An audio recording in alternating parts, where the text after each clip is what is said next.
Secretary of Education Miguel Cardona, welcome and thank you so much for making the time. Thank you.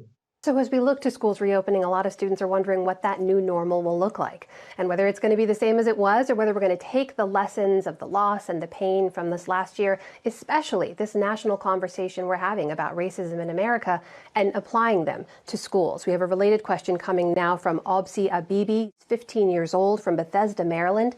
Here's the question now. As a student of color, not only have I experienced many microaggressions throughout my academic career, but I've witnessed my fellow BIPOC students having similar experiences. What are your plans to address the overcriminalization and mistreatment of BIPOC students and disabled students within our schools? Mr. Secretary, what would you say to Obse? She's absolutely right that we have to do a better job. Our students deserve better. The Office of Civil Rights is an office that's going to really be leading a lot of this work to make sure that all students have the opportunity to achieve in schools that are welcoming, in schools that embrace students and embrace differences as an asset in their schools. So she's spot on. Efforts like restorative practices, which I'm very familiar with, are really the way to go to really engage students and build community and build a sense of positive communication where students feel empowered to be part of the decision-making process in schools and re-engage in schools in a way that they haven't in the past. So I love that question, and I love the opportunity to really work on that in our country. So a number of students are asking questions about learning loss and about the standards they're being held to. We have a question coming in that's related to that now from William Sniffen. He's 16 years old. He's from Cold Spring, New York. Here's William now. My question to you is, should teachers be more lenient to students because of COVID, or should they follow with the normal criteria? What is your reasoning for this? That's a great question, and I love hearing from students directly, so thank you for doing this. Yes, I think we need to be respectful of what students have experienced. Just like we're respectful of what our educators have experienced, we have to make sure that we're taking into account the fact that many students are now coming back after having experienced significant trauma in their lives. Some students have had loss of life in their family, which is significant. We have to connect socially and emotionally with them in order for the learning to take place. This is a question from 17-year-old Janice Aragon. She's a student in Brentwood, New York. Here's Janice's question. My school is one of the biggest in New York State, with over 5,000 students, many of which are low income and minority. I want to ask, what will you do to help bridge the gap in education quality for disadvantaged communities like mine? Mr. Secretary, what would you say to Janice? That's a great question. I'm serving as Secretary of Education to really address those issues. We have an opportunity now to hit the reset button. The American Rescue Plan provides funds and support and guidance around what practices we should be following.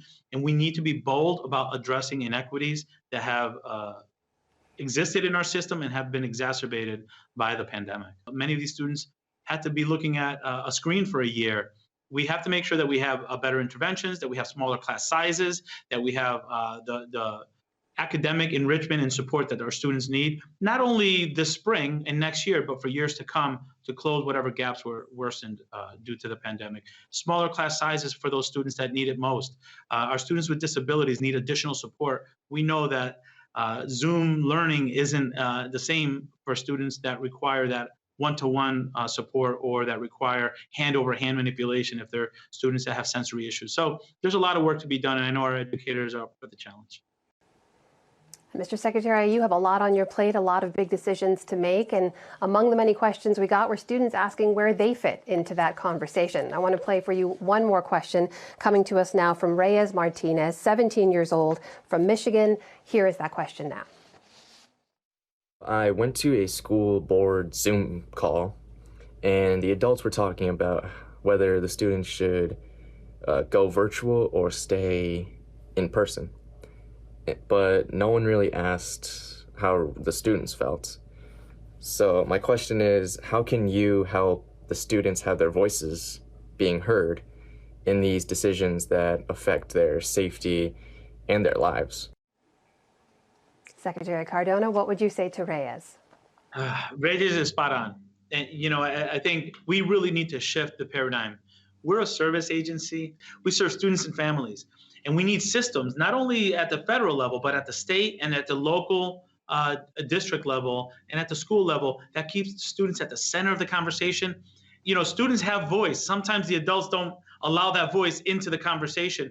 We need to do better, especially in a pandemic.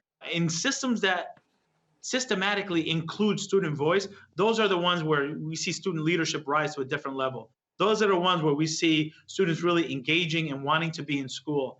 It just makes sense that our systems are set up to listen to students, not just a one-off, but also in the schoolhouse, making sure that they're part of the decision-making process. And all students, not just high-performing top 10 students, all students. We serve all students. Their voices need to be at the table. I just want to send a big thank you to all of the students out there for submitting your questions, and to you, Secretary of Education Miguel Cardona, for joining us today. Thank you for your time. Thank you.